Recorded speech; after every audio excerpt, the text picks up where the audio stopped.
is Sweezy, the Sexy Grandma 2K, and I'm coming at you today with a little chit chat session and a Google makeup challenge.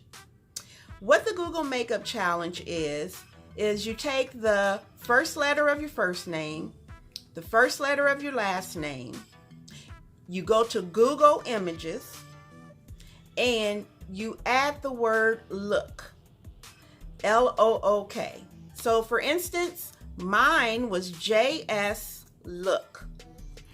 And you search that, the first image that comes up, you want to emulate the colors that are in that image.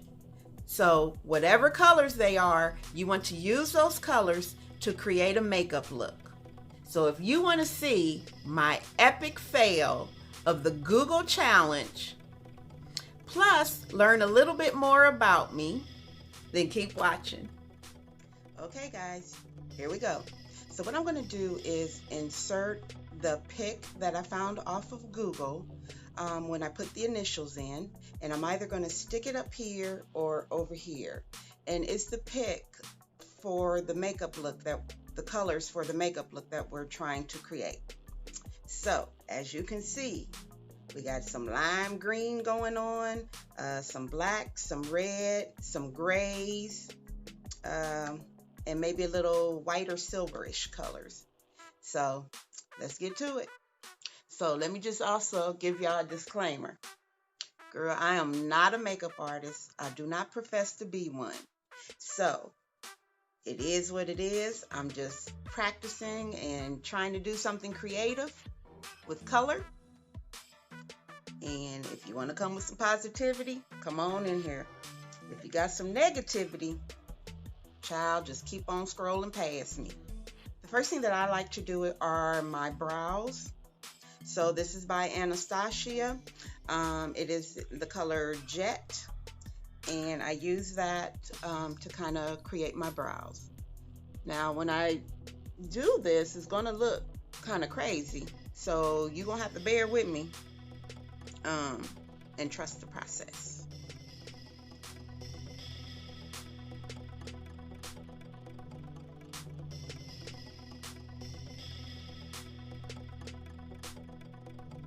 So for this particular Google challenge, I used my husband's initials, which is RS, and then I put the word look behind it. Because I did a Facebook Live last night using my initials. So all of my children have J names like I do, so we all have the same initials, except for my son, because he's from my practice marriage. So he has his dad's last name. Which I was happy to get rid of. No, I'm just playing, y'all. I'm just playing. His dad is a really, really good guy. But he just kind of got mixed up, unfortunately, in drugs. And I did everything I could to try to keep my family together. But you can't do that by yourself. So I had to, get out of that situation for the safety of me and my son. So I was married 12 years the first time. And this time I've now been married 16 years. So to a wonderful, wonderful man. Oh my God, I love that man. Lord Jesus, I love this man. He is so flippin' awesome. We are like polar opposites. And it just works for us. I am very outgoing, loud, if I know you. Never met a stranger. I love talking to people.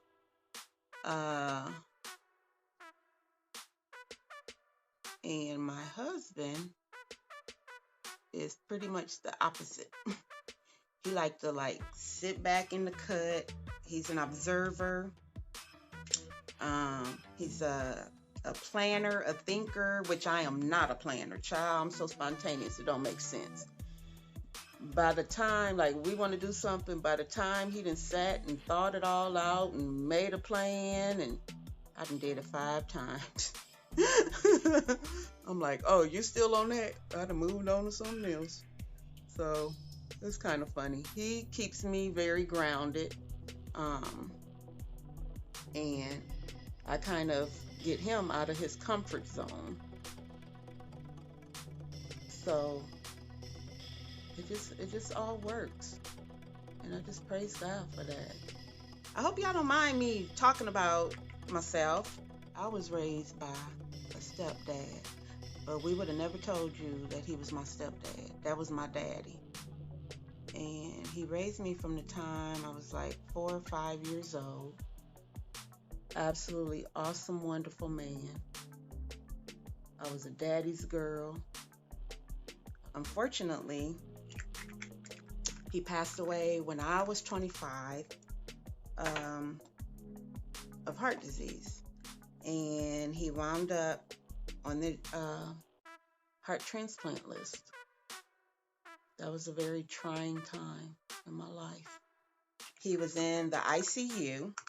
They had found him a heart in California, I believe it was. And the heart was like on the plane, on the way to the hospital.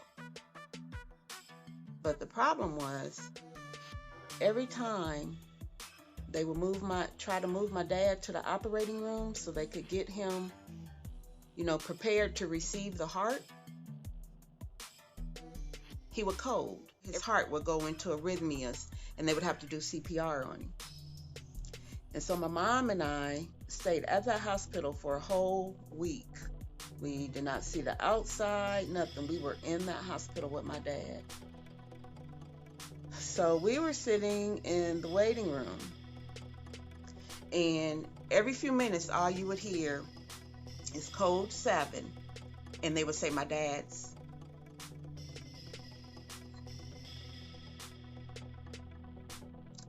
They would say, sorry guys. After the code 7, they would say my dad's room number. And so we knew that code was for him. They kept having to code him to the point of like his chest being raw. He was so ill, they couldn't even get him to the operating room. And so they had to call and send the heart to another recipient, because my dad was too ill to get to the OR to even receive the heart. And that was like the worst thing ever in my whole entire life. My mom and I had to make a tough decision on, eventually having to take my dad off of life support and letting him go.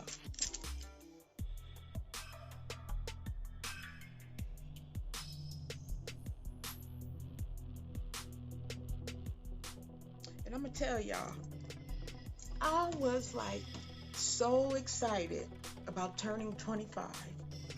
So excited. I just thought when you turn 25, that was like the end all be all. Like that song say, you'll be living your best life. And let me tell y'all, that was the worst year of my whole entire life. I hated being 25. My dad and I were like inseparable. He would come to my house, because I was married. I got married young. I was, 19, 20 years old when I got married. And I didn't like bust a move without always asking my dad first, hey, what do you think about that? And my dad would never tell me what to do. He would always say, okay, here's the consequences of that. Or, here is, you make that decision, 1 or 2 things are going to happen. And, this is what it is. He would always just make me very informative. He was awesome like that. but he would never tell you what to do. He was just like full of wisdom. So even though I didn't live at home anymore, I was still very much daddy's girl. I was like married for what, about 3 years before I had my son. I had like no idea what I wanted to be in life.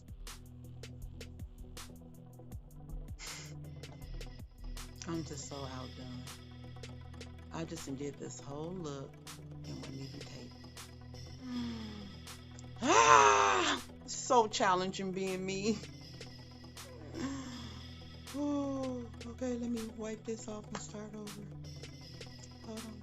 So like my parents weren't rich, but we were kind of like middle class. I like grew up in an area where there weren't a lot of African Americans. And so when it was time for me to go to college, I wanted to go to an HBCU so I could be around my peoples. I'm gonna use this box of crayons palette, and I'm gonna go in with this color here called Tan for my transition color. So thought I wanted to be around my people.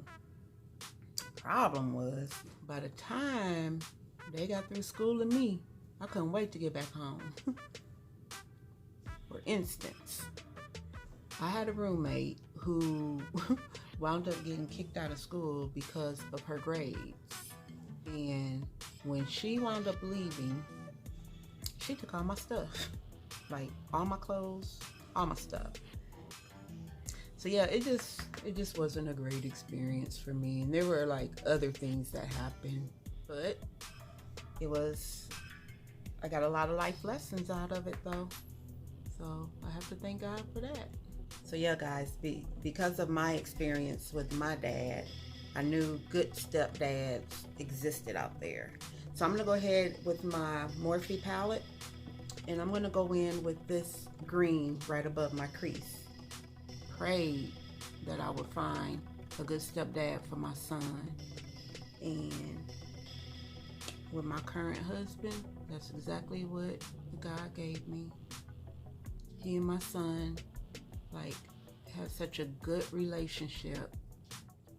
When I tell you my son is my ride or die, we've been through some things together. And as you can see, that's the same color as the car.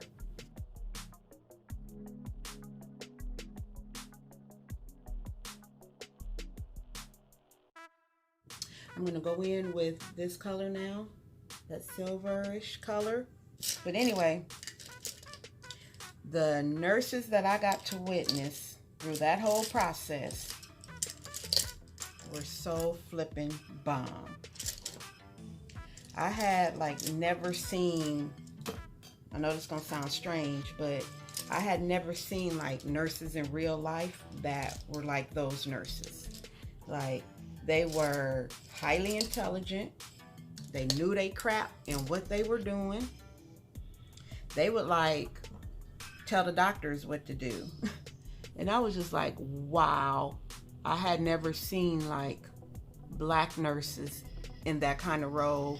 Back in the 80s, 90s, whatever, you saw nurses on TV, they weren't intelligent and giving doctors suggestions and taking care of patients in ICUs, and knowing what the heck they talking about, saving lives and making a difference for real.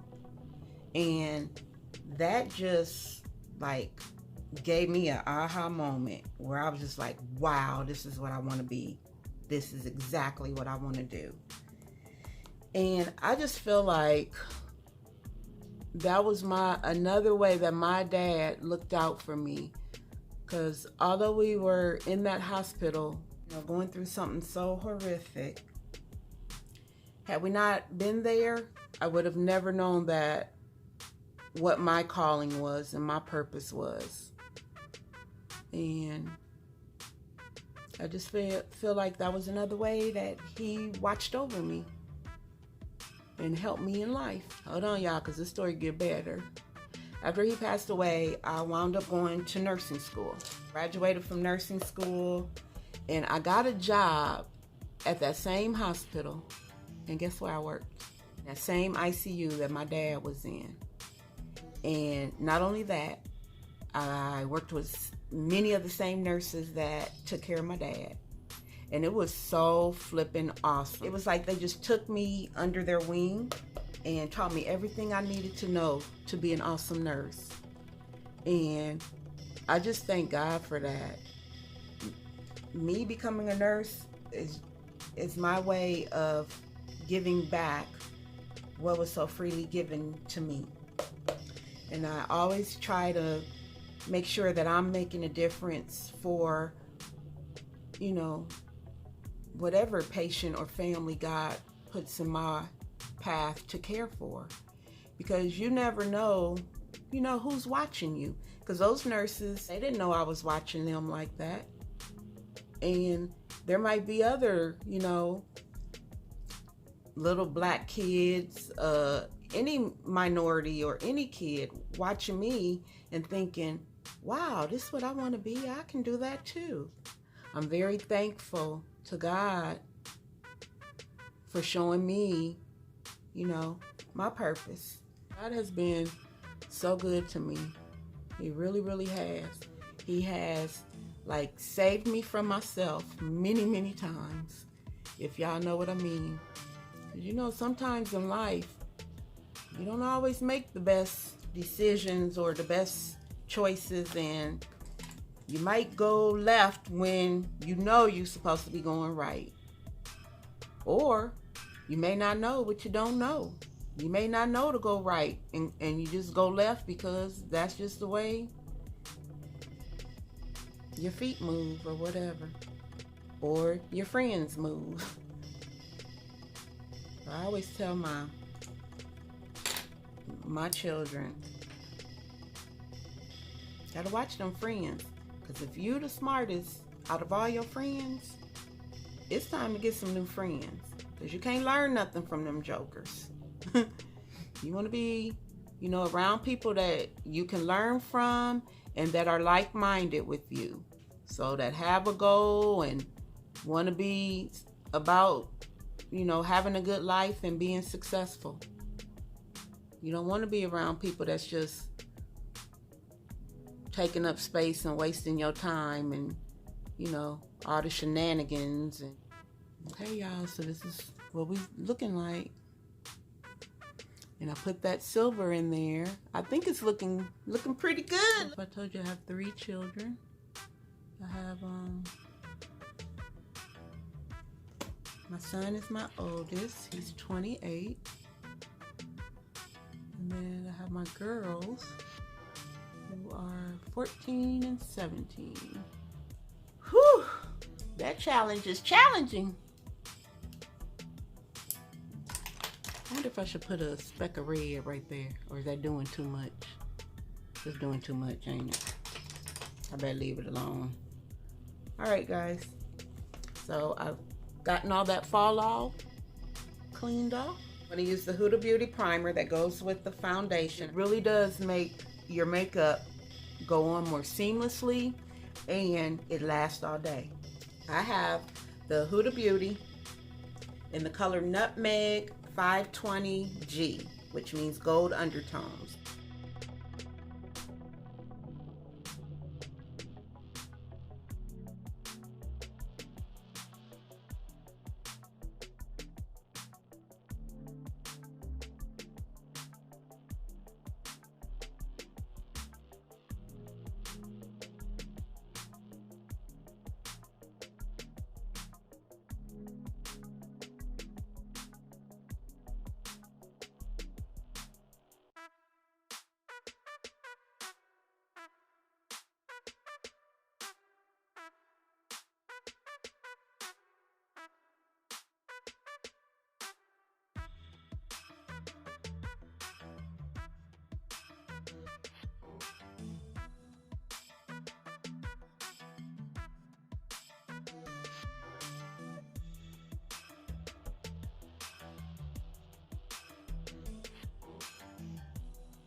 Girl, this ain't for the weak. Whew.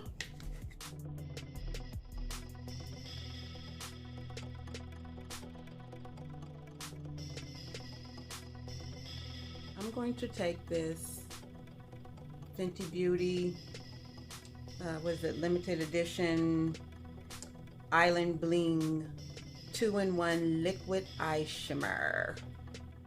And I'm going to take the gold. Okay, this can kind of be the color of the building.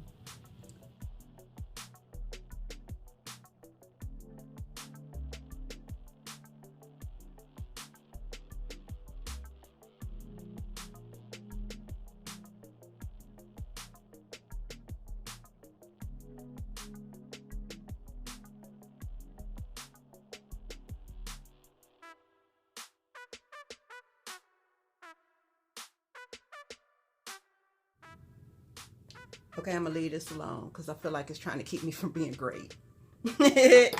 So here's what it's looking like.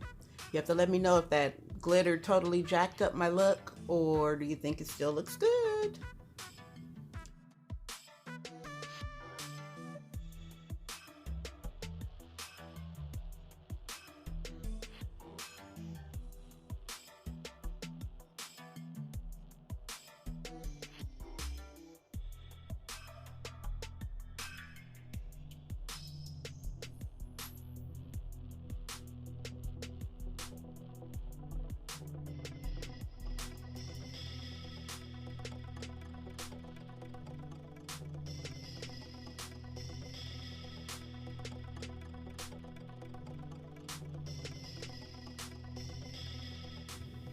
Michael Jackson that nose out.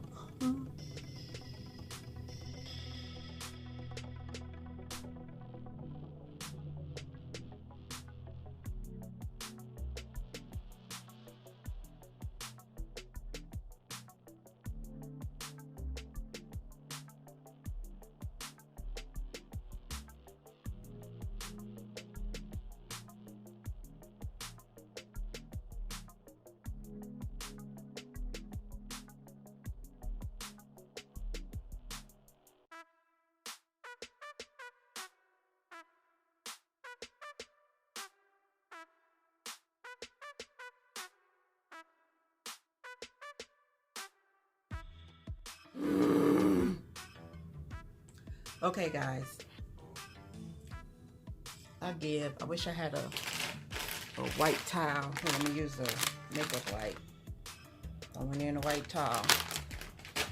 I cannot get this challenge right. I cannot. My makeup looked so horrible that I had to just stop and go wash it all off. And I left my eyes and I just had to start all over again. And I was gonna like not even get back on here and show you guys. I was just gonna throw it away. But I was like in too deep. I've been working on this look literally all day for at least 5 hours now. I mean, it don't make no sense. And I don't know why I can't tweak it and get it right. I have no idea. From the liner to the foundation, nothing. I can't get none of it right. I don't know what the deal is today. Maybe I need to drink more water and hydrate. I wound up trying to add, you know, a little red into this eye look. That glitter that I put on there, total bomb. But remember when I told you guys earlier I didn't want to do red because I knew I would wind up looking like Christmas with green, red, and silver. Well, sure enough, look at that crap. I'm just so over it. I literally have glitter everywhere.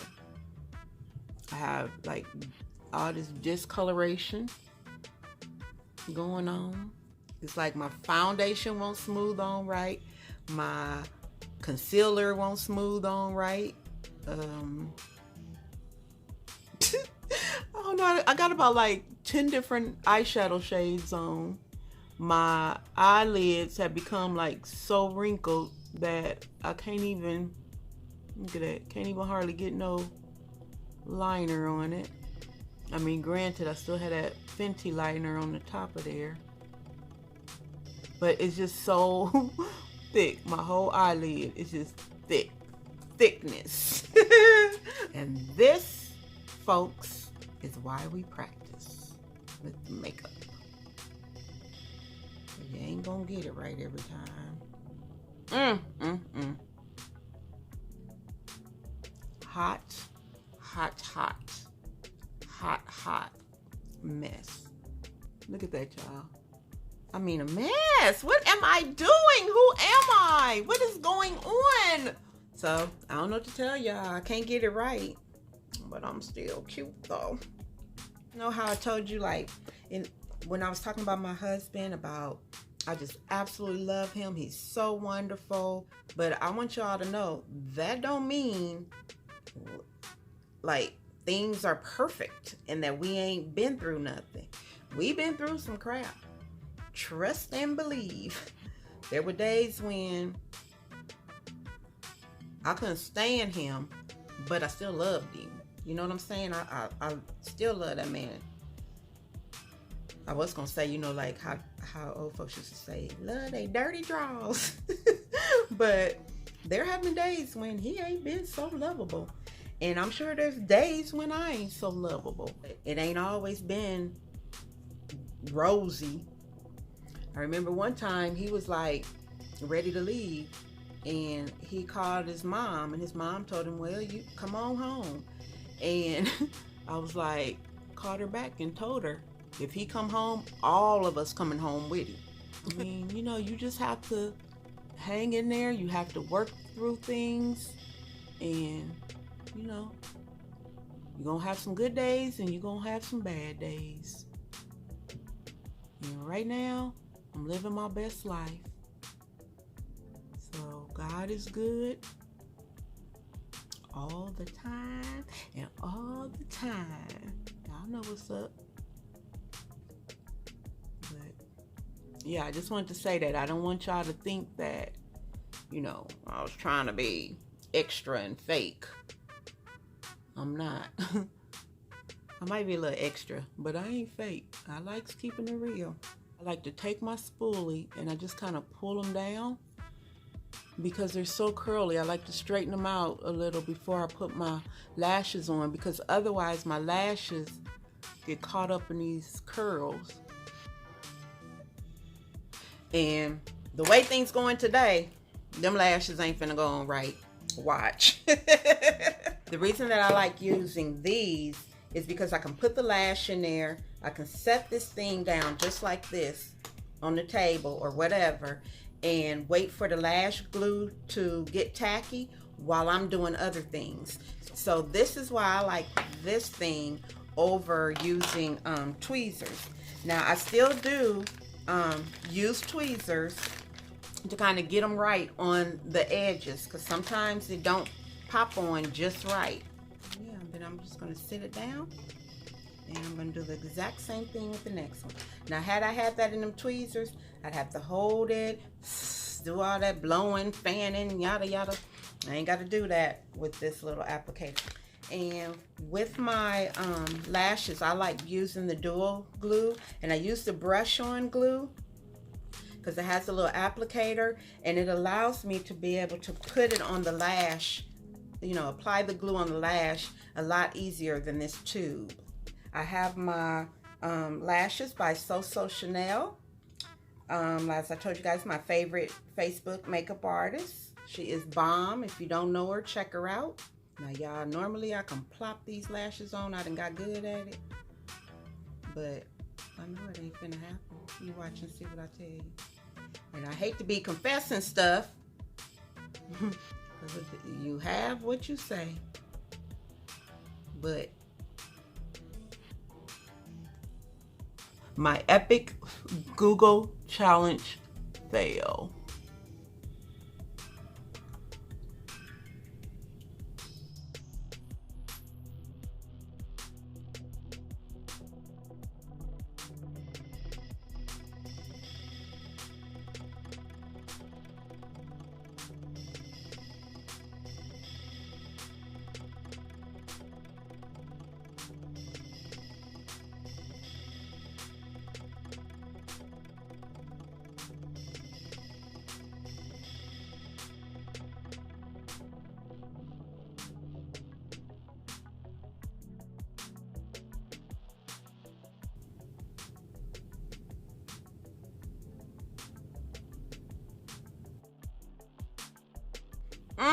I'm gonna take it off and do it again.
All right, guys, thank you so much for hanging out with me. I hope that there was something useful that you were able to get out of this challenge with me. If nothing else, you got to know me a little bit, so that's always good. Drop me some comments below. Let me know what you think. Let me know if you're going to try the Google challenge and how yours came out. And if you do try it, go over on Facebook to @WheezyWigReviews and drop me a pic to let me see how your look turned out. All right, guys, remember what I always say, to show somebody a little piece of heaven today. This is Wheezy, the sexy grandma 2K, and I'm finna go wash my face.